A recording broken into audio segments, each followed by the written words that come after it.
Good day mga ka-GMTV. For this video pala ay maaga akong nag-early out sa aking trabaho. At may ganap. Hello po.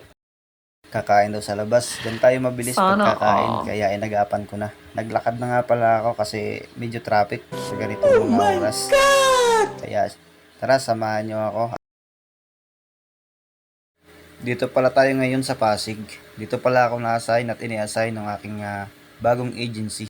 Kaya dito na rin ako kumuha ng matutuloy ang bahay. Siyempre para malapit at nang hindi rin hassle sa pagiging working student ko. At yun nga, nilakad ko na simula Bridgetown hanggang dito sa Rosario dahil malapit lang naman. Ito nga pala yung bridge dito sa Rosario, karugtong ng Marikina River. At pagdating ko nga dito sa overpass ng Rosario ay ang dami na naman nagtambay dito sa gilid. Kaya medyo naging alisto ako dahil hindi natin alam kung yan ay mandurukot, kung pwedeng pagkatiwalaan. Kaya alisto lang. Kaya pagdating ko dito sa taas ay kitang kita ang traffic ng road ng papuntang Ortigas, Antipolo to Galleria. At dini nga ay nagtuloy-tuloy lang ako ng paglalakad hanggang sa makita ko itong mga ilang street vendors na kahit alam na ng mga tao na bawal, tuloy pa rin sila dahil ang sabi nga, pag mga Pilipino matitigas ang ulo. Joke lang po. At pagbaba ko nga din ng overpass ay nabungagan ko agad aring isang babae. Sabi ko chick siya tayo At mayang-maya nga ay dumating na rin aring aking ipinakahihintay. Aring ang miss ko na.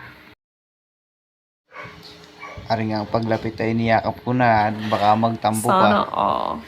May isa pang sumunod at pagdating sa pagkain hindi rin makatis. Kaya dito ko na nga dinala sa mga inasal at sabi ko'y mura-mura at only rice pa. Kaya nga din ay kami pumila na at baka maunahan pa. Ako ay bay kakaganda ng mga kaya. Hello po, good evening.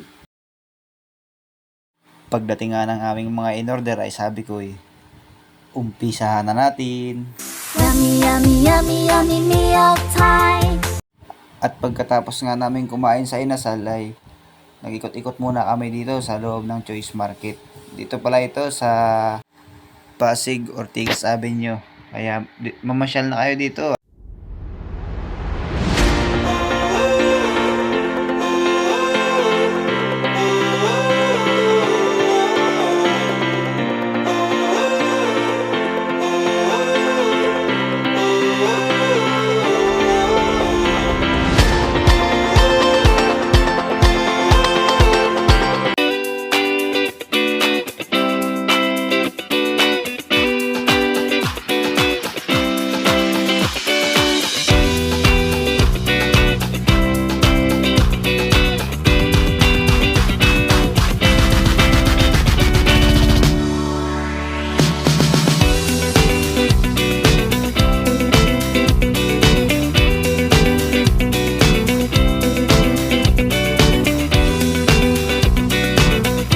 At pagkatapos nga namin kumain at mamili, ay kami ngay gayak ay umuwi na para magpahinga at matulog naman.